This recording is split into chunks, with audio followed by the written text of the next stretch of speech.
अफगानिस्तान और पाकिस्तान के बीच में जो एक इनएविटेबल प्रॉब्लम था बागराम एयरबेस की वजह से, जो यूएस को फिर से वापस चाहिए, वो सिचुएशन फिर से इरप्ट हो गई है। इसी पॉइंट को भी देखेंगे कि वो कौन सी लोकेशन है जो उसे चाहिए यूएसए को, और पाकिस्तान उसकी कैसे हेल्प करने में लगा हुआ है, क्योंकि पाकिस्तान का काम ही यही है, उसका धंधा बेसिकली चल ही ऐसे रहा है। अगर लोकेशन की बात करें तो ये जो वायलेंस इरप्ट हुआ है कल रात से, और जहां पे ये भी बोला जा रहा है कि शायद एक F-16 या GF-17 थंडर को अफगान की जो एयर डिफेंस सिस्टम है उन्होंने मतलब हिट कर दिया है। अब ये खबर पक्की नहीं है, लेकिन पहले वो जगह देख लेते हैं, फिर इस पे आएंगे, और फिर जो ख्वाजा आसिफ है वहां का डिफेंस मिनिस्टर, उसके ट्वीट पे भी आएंगे। बहुत सारी बातें उसने लिख दी हैं क्योंकि ये आदत है इनकी। ठीक है।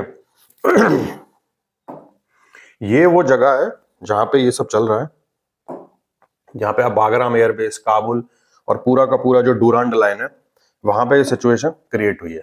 जैसे ये वाला जो पूरा बॉर्डर है, जो डूरांड लाइन वाली जो जगह है वहां पे ये सिचुएशन इरप्ट हुई है। अफगानिस्तान ने ये क्लेम किया है, अफगानिस्तान तालिबान, कि जो 13 पोस्ट हैं पाकिस्तान की उसने वो उड़ा दी हैं, 19 से ज्यादा लोगों को वहां पे निपटा दिया है, कुछ पकड़ भी लिए हैं शायद। अब काबुल की ये लोकेशन है, ये काबुल है और उसके बिल्कुल ठीक पास में पड़ता है बागराम एयरबेस। यूएसए जहां 2021 में बाइडन के टाइम पे इस सिचुएशन को छोड़ के गया था, लेकिन अब क्यों छोड़ के गया था, फिर से क्यों आ रहा, ये ऐसी गुत्थी है जो किसी को समझ नहीं आती।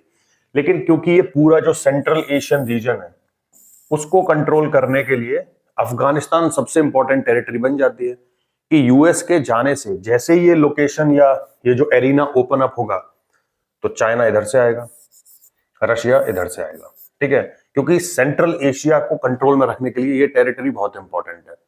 यूएसए को ये बात फिर से समझ में आ गई, पर अब यूएसए डायरेक्ट जा नहीं सकता है, तो उसने क्या, जो एक पिट्ठू ढूंढता है वो, उसने पिट्ठू ढूंढ लिया अपना पाकिस्तान। और पाकिस्तान के साथ क्या सिचुएशन है कि वो पैसों के लिए कुछ भी करेगा। उसे IMF, वर्ल्ड बैंक के सामने जो दर दर की ठोकरें खानी पड़ती हैं, यूएस का साथ मिल जाता है तो वो कलेश थोड़ा सा कम हो जाता है उनका। और डोनाल्ड ट्रंप तो बस उसी का वेट कर रहे हैं कि कैसे भी करके ये जो बागराम एयरबेस है, ये बेस ही है, कैसे यूएस के कब्जे में फिर से आ जाए, क्योंकि नहीं तो रशिया और चाइना का जो कंट्रोल है, दखल है, इस रीजन में बढ़ेगा, और ये पूरा का पूरा जो रीजन है फिर वो उनके हिसाब से चैनलाइज हो जाएगा। यूएसए को कैसे पसंद आएगा, और पाकिस्तान से बढ़िया कोई आदमी है नहीं इस चीज को करने के लिए, फ्री में आर्मी मिलेगी, सब मिलेगा। अब यहाँ पे सिचुएशन ये है कि लगभग 5 मिलियन जो अफगान्स हैं वो पाकिस्तान में ही रहते हैं। अफगानिस्तान को यूएसए नहीं हरा पाया, ठीक है, तो पाकिस्तान कैसे हराएगा उसको।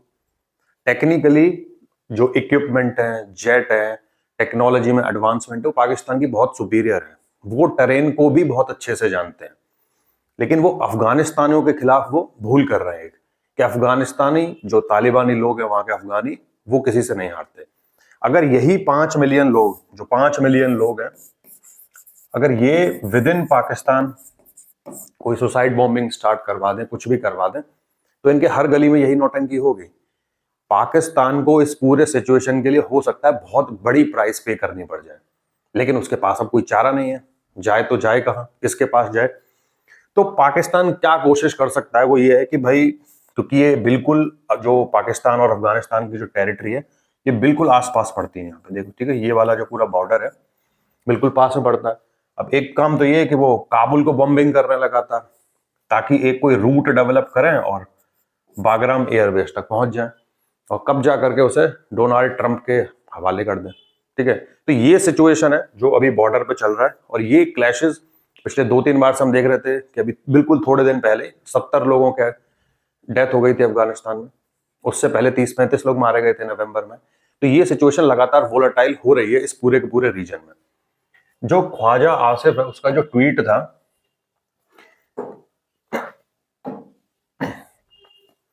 कि जब नाटो फोर्सेस यहां से चले गए, मतलब एक एक करके इसको देखते हैं, कि after the withdrawal of NATO it was expected that there would be peace in Afghanistan. तो पीस तो अफगानिस्तान में है ही, पीस तबाह करने तो तुम पहुंचे हो, और इवेंचुअली अपना ही तुम खराब करोगे, ताकि वो इंटरेस्ट जो अफगान लोगों के उसके लिए काम करेंगे, न कि जो सबसे modern Taliban turned Afghanistan into a colony of India. अब देखो, खुद यूएसए की, चाइना की, पता नहीं किस किस की कॉलोनी बन जाता है जब भी इसे जरूरत पड़ती है कि वो किसकी कॉलोनी बन गए। अफगानियों को जरूरत है नहीं वैसे उसकी।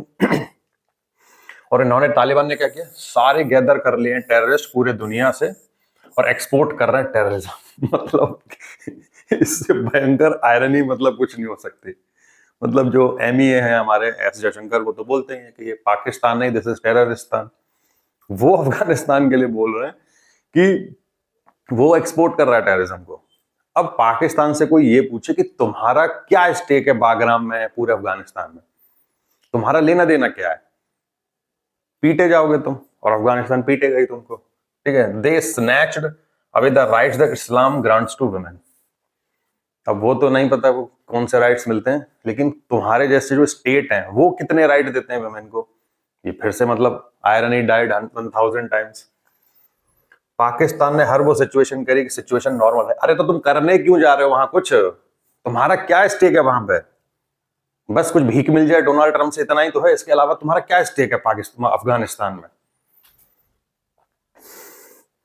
Engaged in full fledged diplomacy. ठीक है, इसके अलावा इट हैज होस्टेड, जैसे बोला कि 5 मिलियन अफगान पिछले 50 साल से पाकिस्तान में रह रहे हैं। वही तो तुम्हारी लंका लगाएंगे एंड ऑफ द डे, जब तुम आउट ऑफ कंट्रोल हो रहे होगे, क्योंकि तुम्हें प्राइस तो भी पे करना बाकी है, जितना तुमको इन्वॉल्व होना है हो लो।